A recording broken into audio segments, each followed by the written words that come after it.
Si no quieres ir a una residencia, lárgate, mi nuera. Lucía lo gritó, sin un solo temblor en la voz, como si yo fuera una intrusa, una desconocida. El plato que tenía entre mis manos cayó en la tarja con un golpe seco.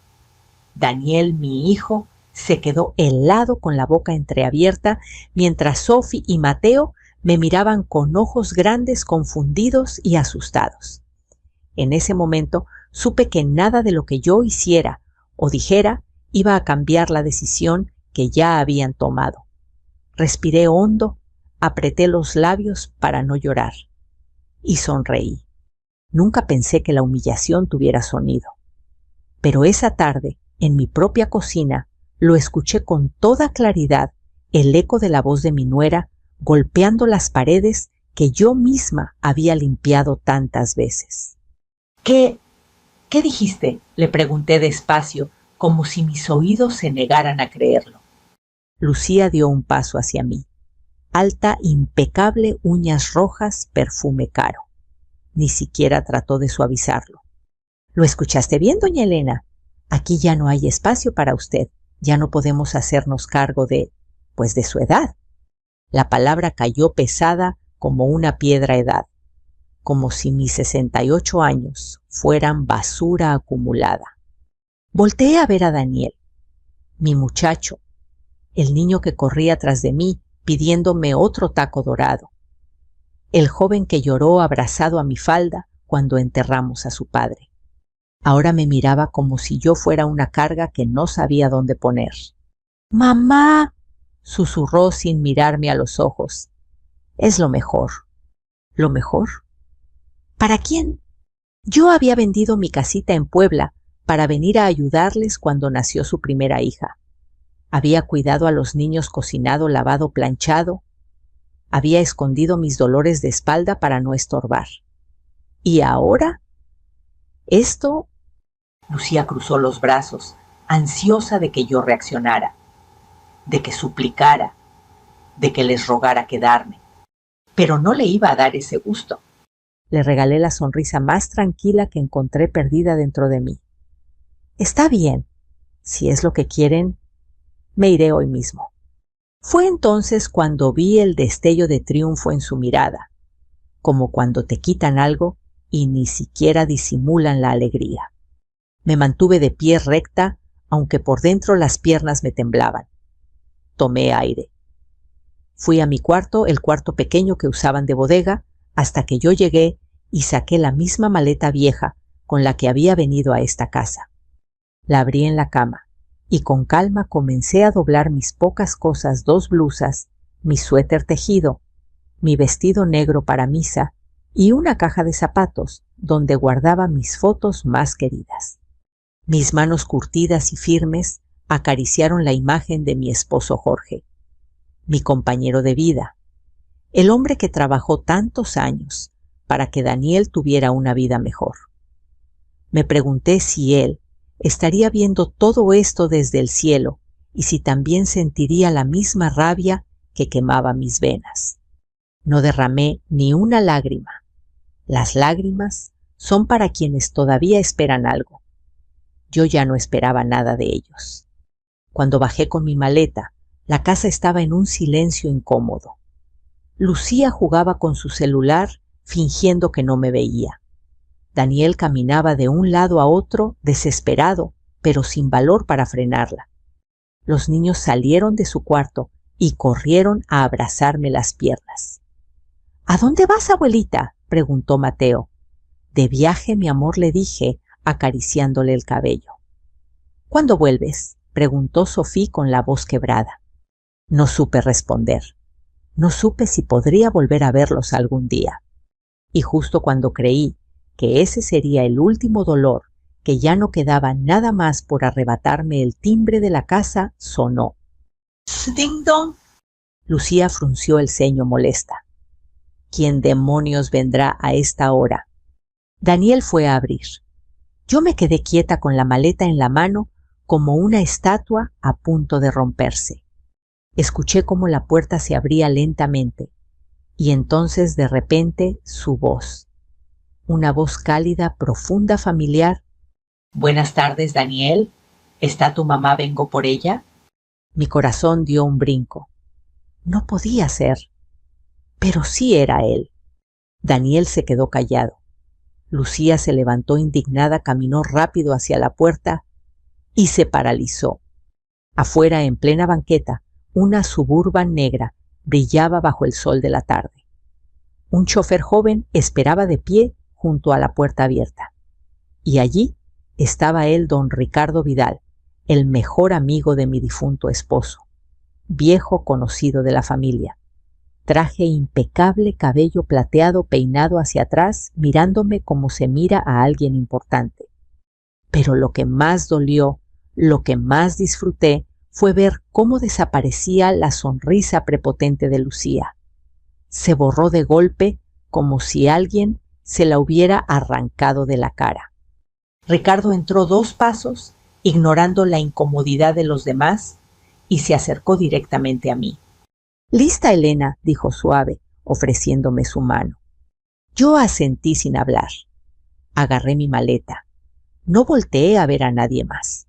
Solo di un último vistazo a esa casa que ayudé a construir con mis manos y de la que ahora me expulsaban sin vergüenza. Mientras salíamos, Ricardo murmuró cerca de mi oído con un tono que solo yo escuché. «Hay muchas cosas que debemos hablar. Lo que te hicieron no va a quedar así». Y yo, por primera vez en mucho tiempo, me permití creer que no estaba sola. Ricardo me ayudó a subir a la Suburban, sosteniendo mi mano como si fuera de cristal. El chofer cerró la puerta con suavidad. A través de la ventana vi a Daniel todavía parado en la entrada, sin saber si debía correr detrás de mí o quedarse al lado de su esposa. Al final, no hizo nada. Se quedó ahí, atrapado en su cobardía. El motor rugió despacio y la camioneta se puso en marcha. Sentí un nudo en la garganta cuando Sofía y Mateo corrieron hacia afuera gritando «¡Abue!». Lucía los contuvo de un brazo, molesta, porque los niños mostraban afecto por alguien que ella consideraba un estorbo. Yo quise gritarles que los amaba, que volvería pronto, que no era un adiós. Pero las palabras se atoraron. Solo pude mirar por la ventana cómo se iban haciendo pequeños hasta desaparecer. Ricardo no dijo nada al principio. Simplemente me ofreció un pañuelo y esperó. Yo me aferré a ese silencio amable, porque si hablaba, me iba a romper. Después de unos minutos, él aclaró la garganta. «Perdóname, Elena, debí haber vuelto antes». Volteé a verlo. Tenía esa expresión que da la culpa cuando llega tarde a la tragedia. «No tienes por qué disculparte», respondí. «No es tu responsabilidad». «Jorge era mi hermano del alma», replicó él con voz grave. «¿Y tú? Tú eres alguien muy importante para mí. Sabía que Daniel había cambiado desde que se casó con Lucía, pero jamás imaginé que te trataran así». Bajé la mirada. El paisaje urbano pasaba rápido, puestos de tacos, tortillerías, señoras con bolsas del mercado. Todo tan familiar y tan ajeno al mismo tiempo. «Lo permití», murmuré. «Todo este tiempo lo permití. Yo pensé que era normal envejecer y volverse invisible». Ricardo negó con la cabeza. «Invisible para ellos no significa que lo seas en realidad, Elena». Su frase se quedó flotando entre nosotros, calando hondo. Llegamos a la casa de Ricardo en Las Lomas, elegante, pero con calor de hogar. Nada de esos lugares fríos y ostentosos. Había fotos familiares, artesanías de Oaxaca, plantas bien cuidadas. Se respiraba vida e historia. Cariño. El chofer llevó mi maleta adentro. Ricardo me invitó a sentarme en la sala en un sillón cómodo color crema. «Voy a pedir que te preparen un té. Manzanilla con un toque de canela, como te gustaba», sonrió. Recordaba mis gustos. Yo misma los había olvidado. Mientras él hablaba con la empleada, mis ojos se pasearon por la sala. Había una foto de Jorge y Ricardo jóvenes con cascos de ingeniero en una construcción. Mi corazón se apretó. Ricardo volvió y se sentó frente a mí. Te voy a hacer una pregunta, Elena. Necesito que seas completamente honesta. Asentí, aunque un pequeño temor se instaló en mi pecho. ¿Qué pasó con la casa que tú y Jorge compraron en Puebla? ¿La vendieron? Sí, respondí de inmediato. Yo la vendí. Daniel me dijo que necesitaban dinero para ampliar la tienda. Me juró que me regresaría todo cuando el negocio generara más. Ricardo frunció el ceño. Pero, ¿tú recibiste ese dinero? Negué lentamente. Todo lo manejó Daniel. Él decía que era mejor así. Ricardo apoyó los codos en sus rodillas, entrelazó las manos y me miró con esa seriedad que anuncia un terremoto. Elena, Jorge nunca hubiera permitido eso. ¿Leíste el testamento antes de firmar nada? Me quedé helada. Testamento. La palabra que nunca quise escuchar, porque significaba aceptar que Jorge no volvería. Daniel me dijo que no hacía falta, que él se encargaría de todo como hombre de la casa. Mi voz se fue apagando y yo confié. Ricardo cerró los ojos un instante como quien intenta contener una tormenta. Jorge dejó un testamento muy claro y yo estuve presente cuando lo firmó. Tú no solo eras dueña de tu casa de Puebla, también te pertenecía la mitad del patrimonio que construyeron juntos. La casa donde acabas de ser humillada, legalmente es tuya también. Sentí un mareo. La habitación giró. Me aferré al sillón. Ricardo llamó al abogado en ese mismo momento. Otavi. Perdón, se corrigió. Licenciado Vargas, necesito que venga a mi casa mañana por la mañana. Tenemos que revisar unos documentos de la familia de Jorge. Es urgente. Colgó y me tomó de la mano. Ya no estás sola, Elena, te lo prometo. Esa noche no pude dormir. La cama era suave y cálida. Las sábanas olían a lavanda, pero mi mente era un enjambre de recuerdos y preguntas. Daniel se había quedado con todo. Lucía había planeado esto desde el principio. ¿Y yo? ¿Por qué me había dejado pisotear tanto tiempo? Me levanté y salí a la terraza. Desde allí se veía la ciudad iluminada. Miles de vidas brillando al mismo tiempo. Ricardo apareció con 2 tazas humeantes. «Ya no duermo temprano», dijo sonriendo, ofreciéndome una. Cuando uno envejece, el sueño también se revela. Reí bajito, hacía tanto que no reía. ¿Recuerdas cuando Jorge y tú se escaparon a Veracruz sin decirle a nadie? Me preguntó sentándose a mi lado. ¿Cómo olvidarlo?, respondí. Antes de casarnos, yo vivía con mi tía y ella no quería que saliera con ningún hombre. Decía que todos eran lobos. Y Jorge era el más noble de todos, dijo Ricardo terminando mi frase. Mis ojos se humedecieron. Él estaría furioso si viera lo que me hicieron, confesé. Ricardo volteó hacia mí. Y vamos a asegurarnos de que se haga justicia, no con gritos, no con violencia, con la ley y con dignidad. Sentí algo que había perdido hace mucho esperanza. Me quedé mirando la ciudad, sorbiendo el té despacio. Por primera vez en meses no sentí miedo a lo que iba a pasar. Sentí fuerza. Una fuerza diferente a la de antes. Una que nace cuando te cansaste de soportar. Mañana la verdad iba a salir a la luz y Lucía iba a enfrentar las consecuencias. Desperté antes de que saliera el sol. No sabía si había dormido 1 hora o ninguna. Me quedé acostada un momento, observando el techo, tratando de entender dónde estaba. Tardé unos segundos en recordar que ya no estaba en la casa de Daniel, que ya no me iban a gritar por levantarme temprano a preparar los lonches de los niños, que por fin estaba en un lugar donde nadie me necesitaba solo para servirse de mí. Me levanté despacio, mis rodillas protestaron como siempre. Me miré en el espejo, cabello alborotado, ojeras profundas, pero en mis ojos había algo diferente, determinación, un brillo que creía apagado para siempre.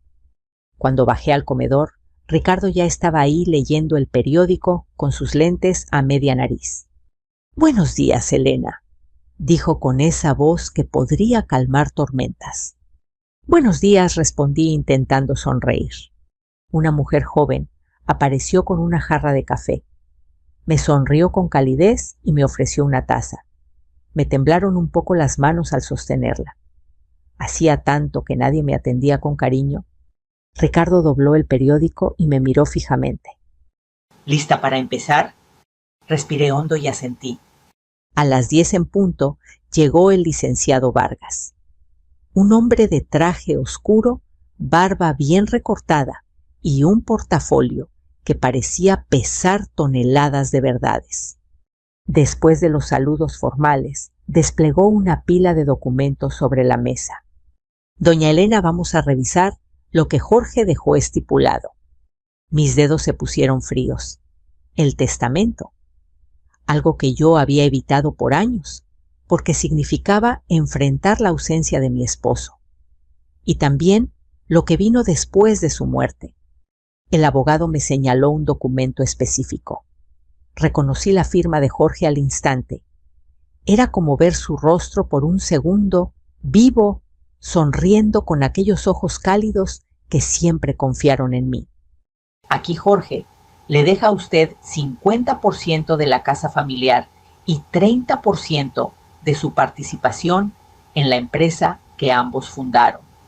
Parpadeé. No, eso no era posible. «Pero Daniel me dijo que no tenía nada a mi nombre, que todas las propiedades estaban bajo su administración, para protegerme». Ricardo golpeó la mesa con fuerza, que no esperaba de él. «Te mintió Elena, te lo dije. Daniel firmó documentos a tus espaldas». Me quedé muda. El licenciado sacó entonces una hoja con sellos y firmas dudosas. «Aquí está la transferencia de la Casa de Puebla. Aparece como autorizada por usted, pero la firma…» Me pasó una lupa. «No es la suya, ¿verdad?». Mis ojos se llenaron de lágrimas. Yo nunca había firmado ese papel. Lucía, susurré con la voz abierta y rota. Ella siempre llevaba los documentos para que Daniel firmara. Decía que yo no necesitaba saber de negocios. Ricardo respiró hondo, intentando controlar su enojo. «Es fraude patrimonial. Y si se confirma que vendieron la casa sin tu consentimiento, hay sanciones severas». Me quedé mirando el vacío. Esa casa. La casa donde Jorge y yo criamos a Daniel. Donde colgamos las primeras piñatas de sus cumpleaños. Donde escribimos con lápiz su estatura en el marco de la puerta del cuarto. Todo se había convertido en dinero sucio. Para alguien más. «Hay más», intervino el abogado pasando otras hojas. Yo ya no quería escuchar, pero necesitaba hacerlo. Durante los últimos 3 años se han hecho retiros y movimientos de cuentas vinculadas a los bienes de su esposo, todos autorizados digitalmente desde una cuenta a nombre de… Miró el papel Lucía Torres. Ricardo me miró apretando la mandíbula. «Daniel sabe…». «Lo dudo. En los estados de cuenta aparece su firma, pero es evidente que alguien más administró todo». Me llevé las manos a la boca. Me faltó el aire. No sabía si llorar de rabia o simplemente desmayarme. Ricardo se levantó y me tomó de los hombros. «Elena, esto ya no es solo un asunto familiar, es un delito. Y no lo vamos a dejar pasar». Yo quería decir algo, defender a mi hijo, inventar una excusa, cualquier cosa que lo salvara de la culpa. Pero no pude, porque en el fondo sabía que él, aunque hubiera sido manipulado, lo permitió. El abogado se fue cerca del mediodía con todos los documentos que necesitaba para iniciar un proceso legal. Me quedé sola en la sala intentando procesar cada palabra que había escuchado. Ricardo regresó con 2 vasos de agua de Jamaica fresca. ¿Quieres hablar?, preguntó. Negué. No siempre hay palabras para los dolores más grandes. ¿Quieres llorar?, insistió con suavidad. Tampoco pude hacerlo. Me quedé en silencio y él se sentó a mi lado. Respetó mis tiempos, mi duelo, mi vergüenza. No eres tú quien debe sentir vergüenza, Elena, dijo finalmente.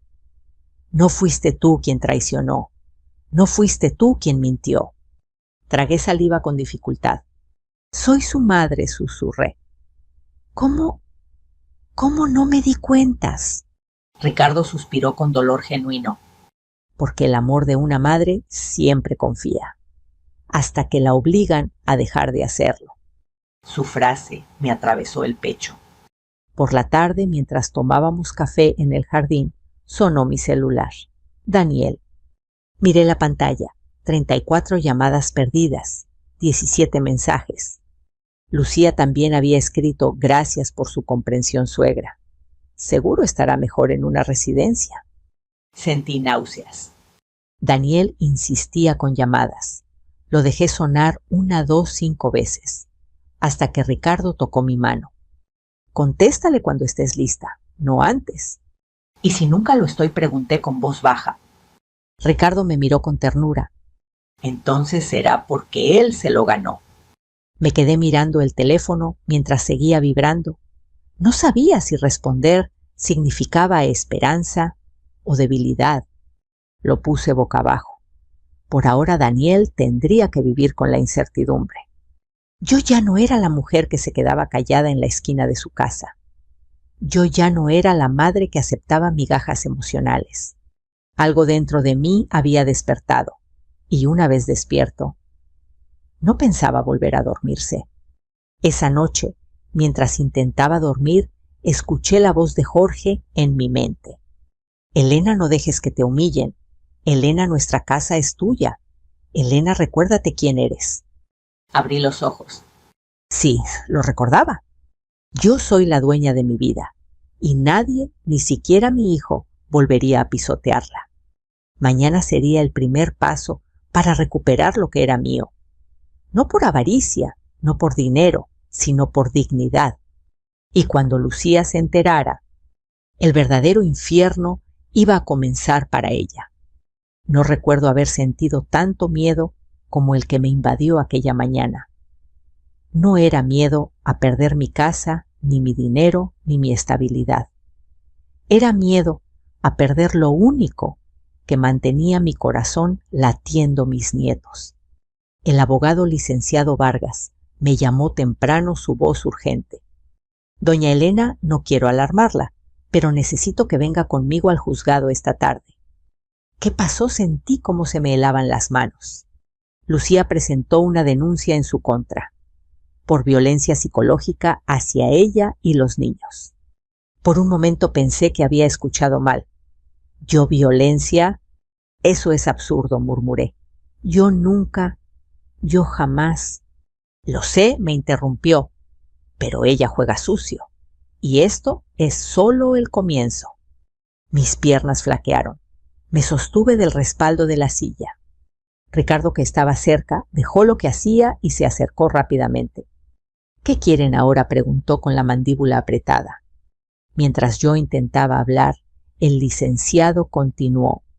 Lucía está solicitando una medida de restricción, prohibición de acercarse a la casa y especialmente a los niños. Apreté el teléfono con fuerza. No pueden hacerme eso. Ellos me necesitan. Precisamente por eso estamos aquí, dijo el abogado. No vamos a permitir que fabriquen mentiras para destruir ese vínculo. Ricardo puso su mano sobre la mía, firme, protectora. Elena, vamos a pelear, te lo prometo. Esperamos a la hora de la audiencia. Mientras tanto, el silencio se convertía en mi peor enemigo. Mi mente imaginaba 1000 escenarios, cada uno peor que el anterior. Me vinieron a la memoria tantos momentos con mis nietos. Mateo sus risas cuando jugábamos a las escondidas detrás del sillón. Sofía llorando en mis brazos cuando Lucía la regañaba por cualquier tontería. Los dos en la mesa de la cocina metiendo los dedos en la masa del pan que yo preparaba cada sábado. ¿Y ahora? ¿Yo una amenaza para ellos? Sentí un nudo en el pecho tan grande que tuve que sentarme. Ricardo me pasó un vaso de agua. Respira, Elena. Si te ven alterada, usarán eso en tu contra. ¿Qué clase de monstruo creen que soy? Susurré, quebrándome por dentro. No eres un monstruo, respondió él. Ellos sí, por intentar convertirte en uno. Llegamos al juzgado. El edificio viejo, pasillos largos, bancos de madera desgastada.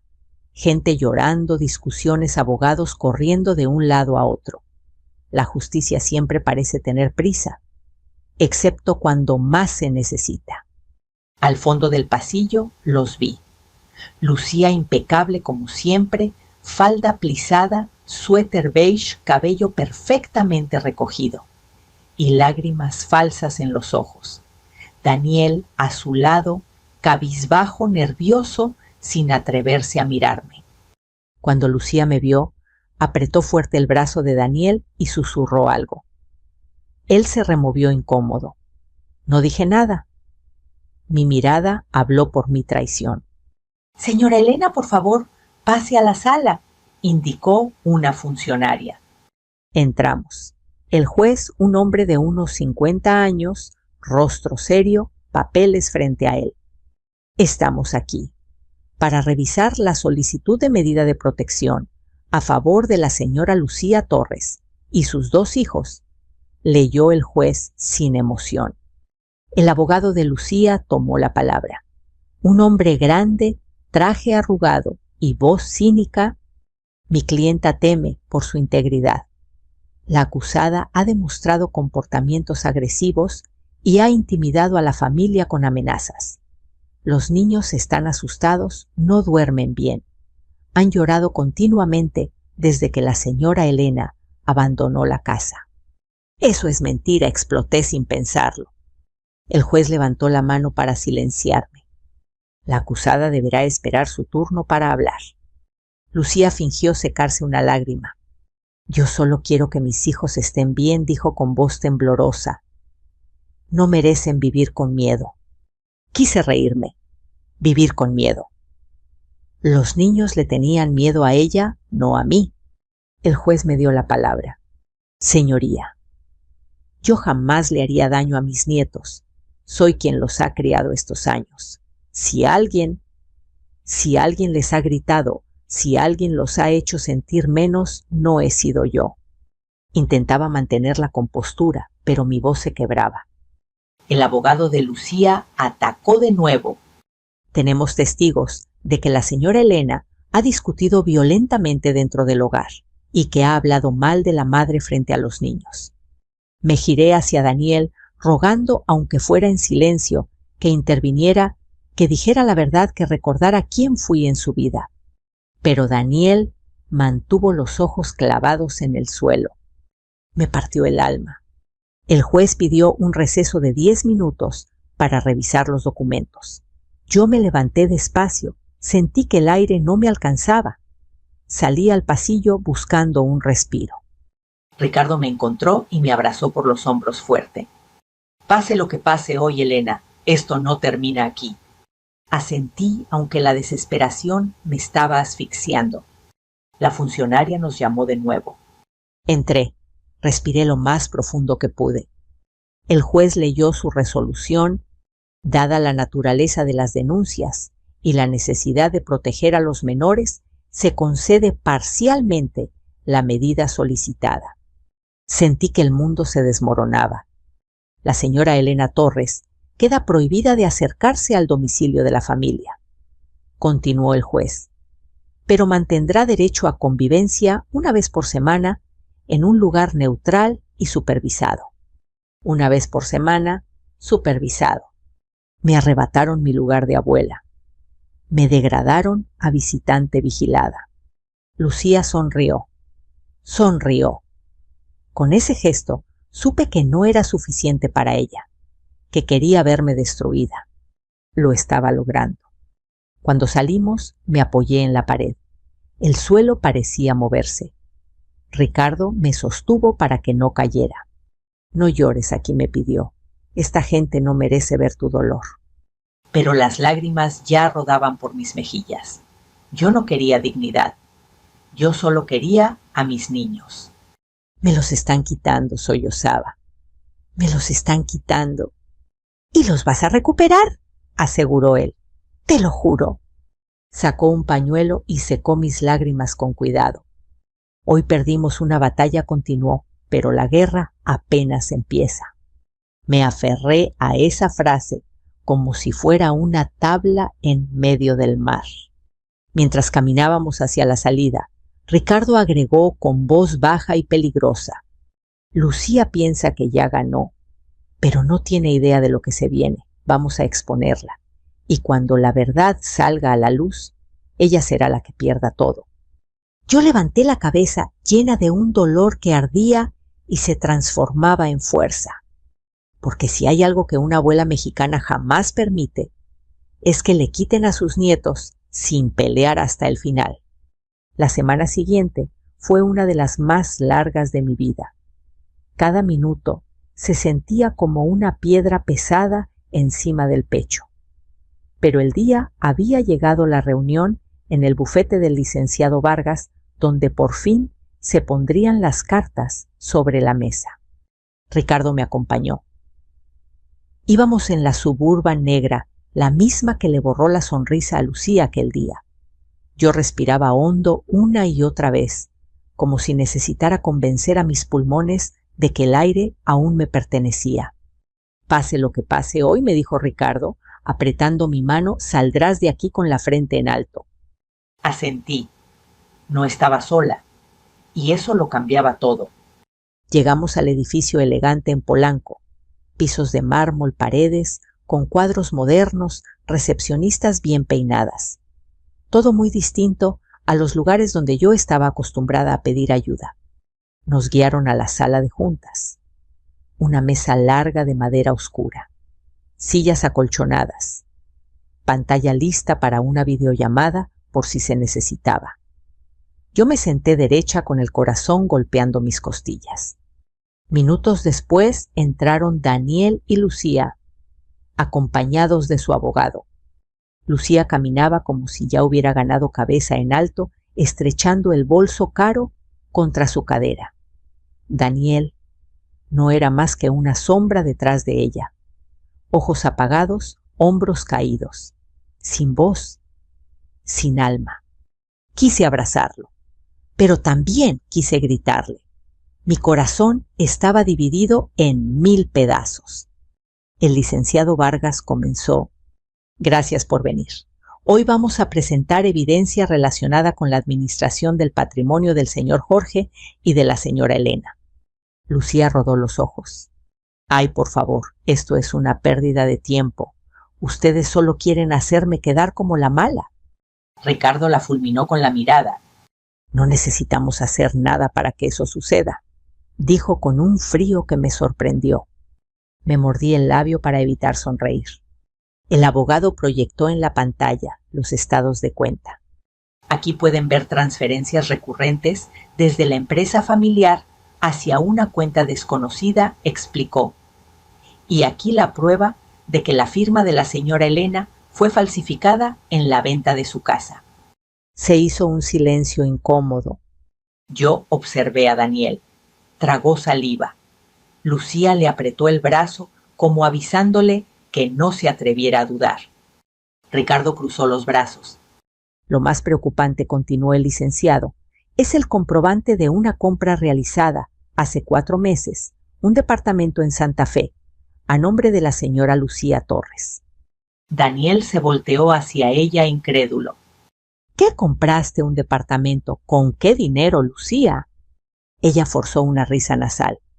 Ay, Daniel, tú sabes que yo manejo mejor las finanzas. Todo es por nuestro futuro. El licenciado cambió la diapositiva. En pantalla apareció un recibo firmado por un tal Julián Herrera, un hombre joven, cuerpo atlético, selfie en un gimnasio. Ricardo carraspeó. Y este futuro incluye vivir con otro hombre, ¿no es así? Lucía palideció. Daniel se quedó de piedra. Eso es mentira, dijo ella, pero la voz ya no era tan firme. Hay fotografías, registros de llamadas y transacciones vinculadas al gimnasio donde trabaja este tal Julián, explicó el abogado. Podemos presentar todo ante el juez. Lucía parpadeaba muy rápido. El miedo comenzaba a filtrarse bajo su máscara de perfección. Era el turno de Daniel. Hijo, hablé por primera vez en la reunión. Mi voz suave pero firme. ¿Qué estás haciendo con tu vida? ¿Cuándo dejaste de ver lo que tenías frente a ti? Daniel me miró. Por primera vez desde que me fui, me miró de verdad, y sus ojos estaban llenos de lágrimas.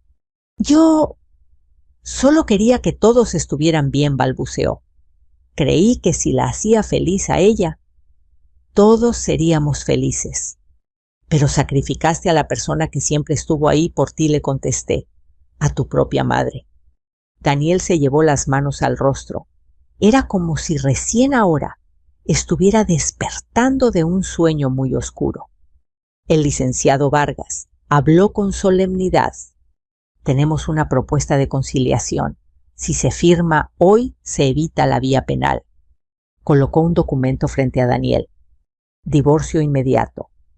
Custodia compartida supervisada temporal mientras se estabiliza la situación. Y la devolución del dinero que pertenece a su madre en pagos mensuales acordados con el juez. Daniel lo leía con manos temblorosas. Lucía se levantó de golpe. Esto es ridículo. Yo no voy a firmar nada. Ese dinero es de Daniel. Yo también tengo derechos. No corregí con voz afilada. Lo que tienes son delitos. Ella me lanzó una mirada asesina. Vieja entrometida. Ricardo avanzó un paso como defensor natural. Cuidado con cómo le hablas, advirtió. Lucía lo ignoró y se volvió hacia Daniel. No firmes. Si lo haces, me perderás para siempre. Daniel la observó largo rato. Y entonces dijo la frase que yo jamás pensé escuchar. Tal vez eso es lo que necesito. Lucía abrió los ojos con furia. No te atrevas. Pero él se atrevió. Tomó la pluma y firmó. Yo contuve el aliento. Lucía gritó. Arrojó una carpeta al suelo. Eres un inútil. Sin mí no eres nadie. Daniel cerró los ojos flaqueando ante el ataque, pero no retrocedió. Ya no voy a permitir que humilles a mi madre, dijo respirando hondo, ni a mí, ni a mis hijos. Su voz, aunque débil, cargaba por fin con dignidad. Lucía agarró su bolsa y se encaminó a la puerta. Pero antes de salir, se giró hacia mí con una sonrisa venenosa. Tú crees que ganaste apenas empieza. Una abuela pobre y escondida no me va a quitar mi vida. Me voy a asegurar de que no vuelvas a ver a esos niños. Mi corazón se detuvo. Una corriente fría me recorrió la espalda. Ella salió dando un portazo. Todos se quedaron en silencio. Daniel comenzó a romperse en llanto. Ricardo me miró con preocupación. El abogado suspiró profundamente. Y yo sentí que acabábamos de abrir la puerta a una guerra aún más peligrosa. Porque cuando una persona mala pierde poder, se vuelve más cruel. La batalla por mis nietos apenas comenzaba. La furia de Lucía no se apagó con su salida.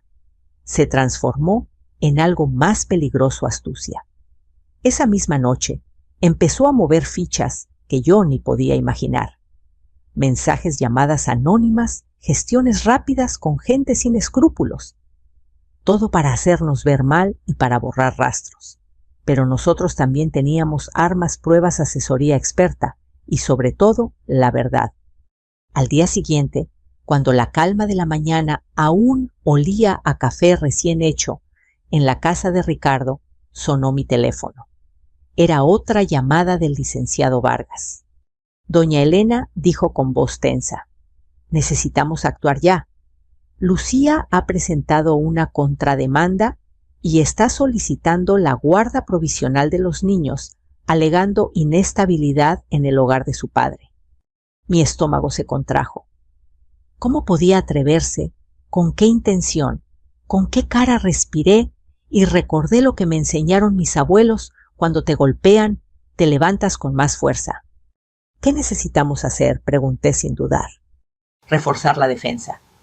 Tenemos que presentar pruebas contundentes de negligencia y de las transferencias ilegales. Además, tenemos testimonios sobre la conducta de Lucía con los niños. Quiero que me acompañes a la fiscalía para ratificar denuncias y a una reunión con el perito contable.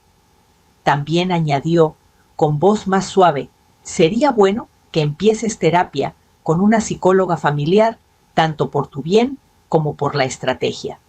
Eso ayuda al juez a ver tu disposición. Sentí un escalofrío. Terapia, exponerse. Pero no iba a negar nada que ayudara a proteger a mis nietos. Así que acepté. Las horas siguientes fueron un torbellino. En la fiscalía, recepcionistas con mirada cansada nos condujeron a una oficina fría, donde un agente nos recibió con un gesto que mezclaba cansancio y resignación.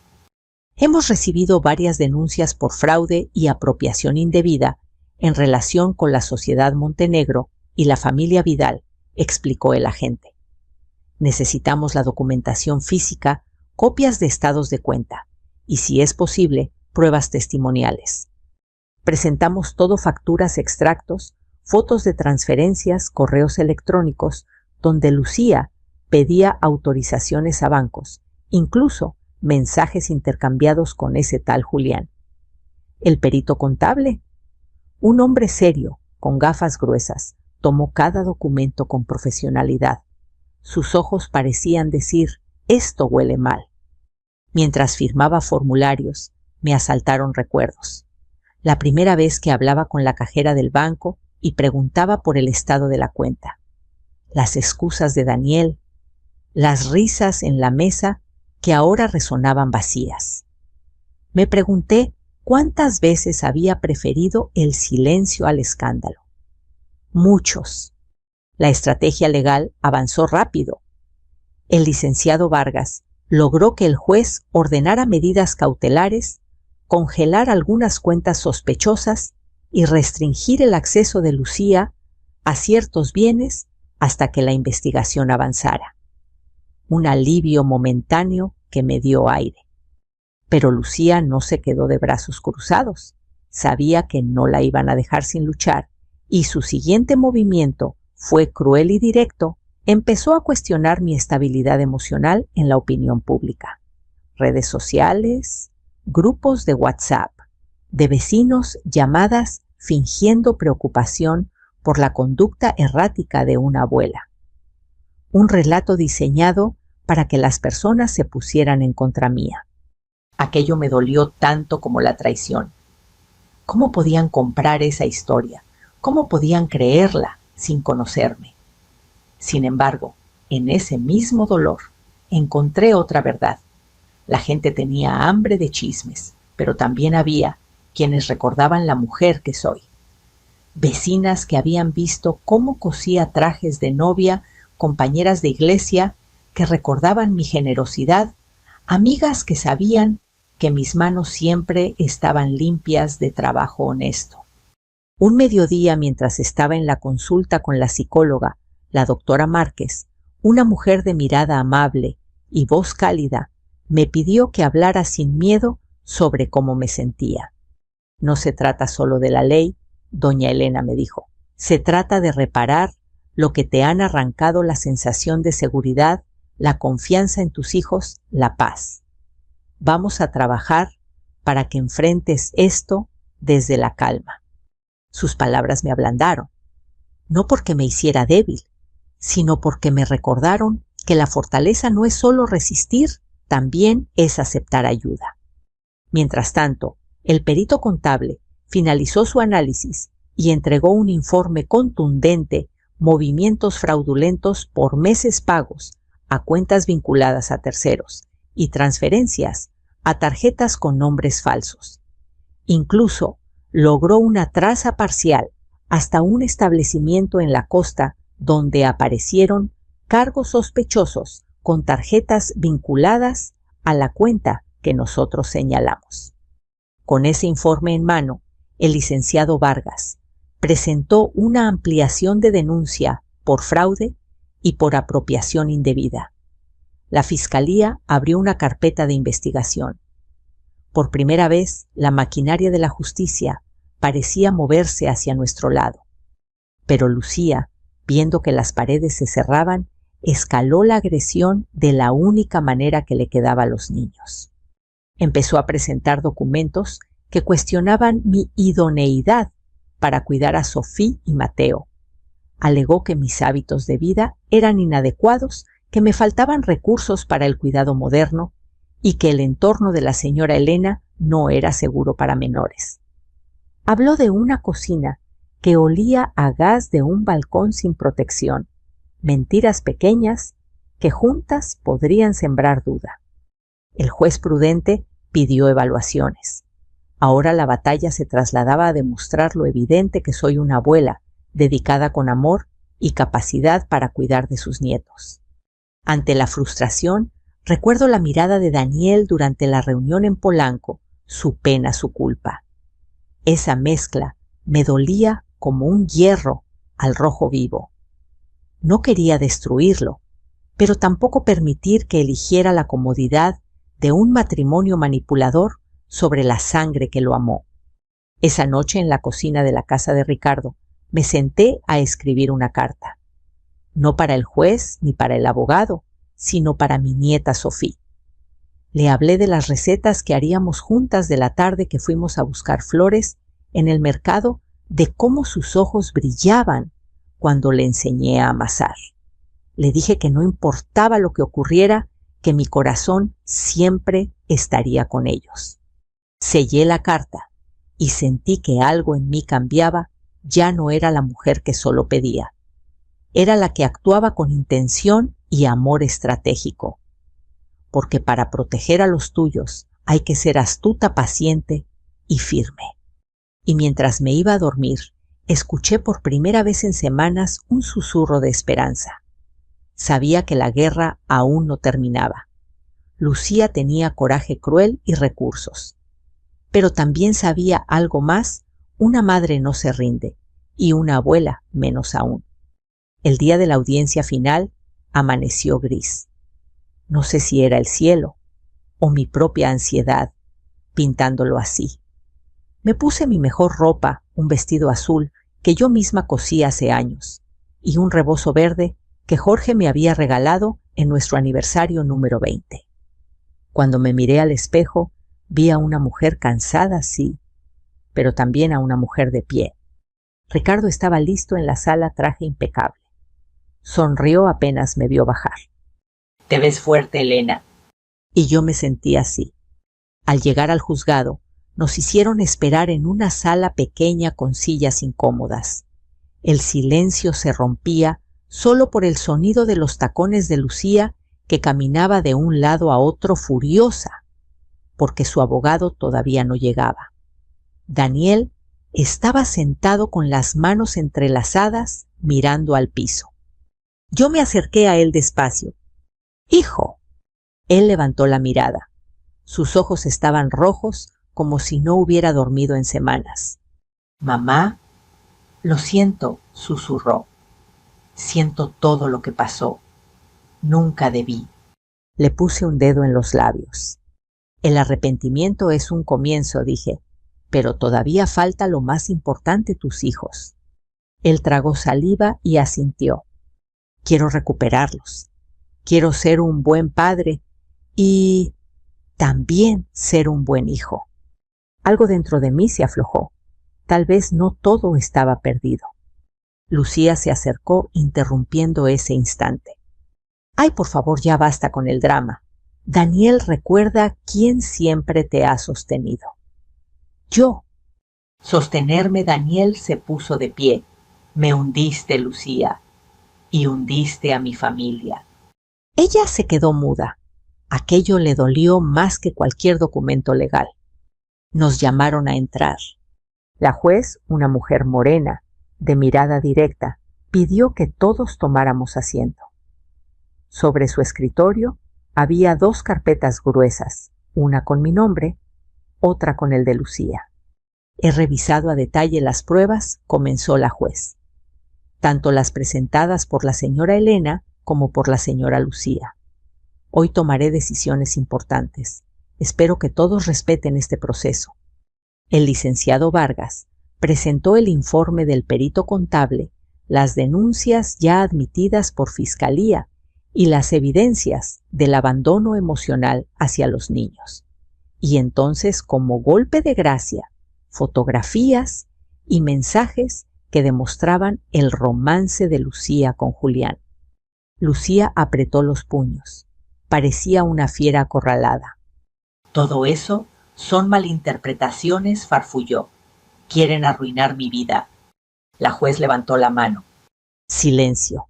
Ya tuve suficiente de sus interrupciones durante las audiencias anteriores. Daniel también declaró, con voz quebrada pero sincera. Mi mamá ha sido el pilar de esta familia. Yo fallé. Permití cosas imperdonables. Pero quiero cambiar. Quiero que mis hijos vuelvan a tener a su abuela en sus vidas. Y quiero que volvamos a ser una familia de verdad. Lucía soltó una carcajada amarga. Ahora resulta que la santa doña Elena es la víctima de todo. Yo me puse de pie despacio, pidiendo permiso con un gesto.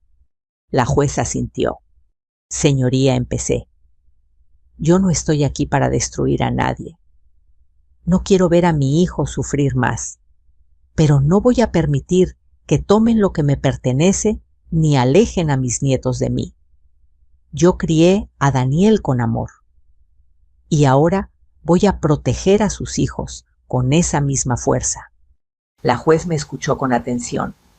Lo que pido es simple respeto y justicia. Nada más y nada menos. Y entonces, como un veredicto que venía del cielo, la Corte dictamina, dijo la juez con firmeza, que se restablezca el derecho de convivencia sin supervisión entre la señora Elena y los menores 3 veces por semana y los fines de semana alternados. Se otorga además la custodia compartida al señor Daniel y se restringen temporalmente los derechos parentales de la señora Lucía mientras se resuelve la investigación penal en su contra. Lucía perdió el color de la cara. No, no pueden hacerme esto. Él me manipula. Ella me odia.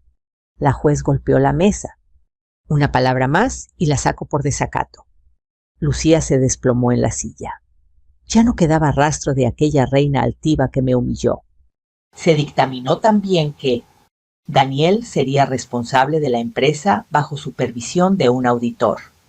Yo recibiría mi parte correspondiente del patrimonio de Jorge. Lucía no podía retirar dinero ni bienes hasta que avanzara el proceso penal.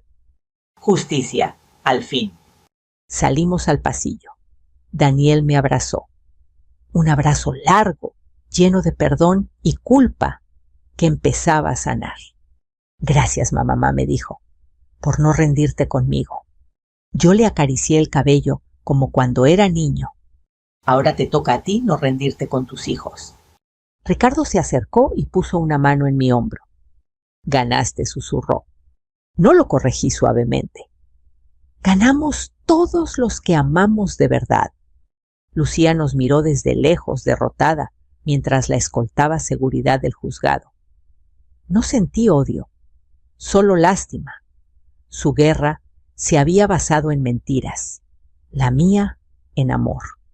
Esa tarde, en casa de Ricardo, Sofía y Mateo, corrieron hacia mí como si sus pies no tocaran el suelo. Agüe, ya volvimos contigo para siempre. Los abracé. Mi corazón estaba completo otra vez. Siempre estuve con ustedes, mis amores. Nunca me fui. Horneamos un pastel. Ricardo puso una música suave. Daniel ayudó con la crema batida.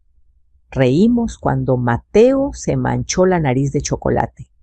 La vida volvía a tomar sabor. Mientras los niños jugaban, salí al balcón. El viento acarició mi rebozo. La ciudad brillaba como si también celebrara. Ricardo se acercó. ¿Y ahora qué sigue para ti, Elena? Lo miré, sonreí. Ahora me tocó a mí. ¿A ti?, preguntó riendo. Sí, respondí con orgullo. Me toca vivir. Me toca ser feliz. Porque entendí algo que tardé décadas en aprender. No somos lo que otros deciden de nosotros. Somos lo que nos atrevemos a reconstruir. Y yo me reconstruí, pedazo por pedazo, hasta volverme diamante. Diamante no se rompe, diamante brilla. Si esta historia tocó tu corazón, si alguna vez te sentiste invisible o sin fuerzas, déjame decirte algo. Nunca es tarde para levantarte. Nunca es tarde para recuperar tu dignidad. Nunca es tarde para comenzar de nuevo. Cuéntame desde dónde me escuchas. Déjame tu comentario. Suscríbete al canal y acompáñame en la siguiente historia.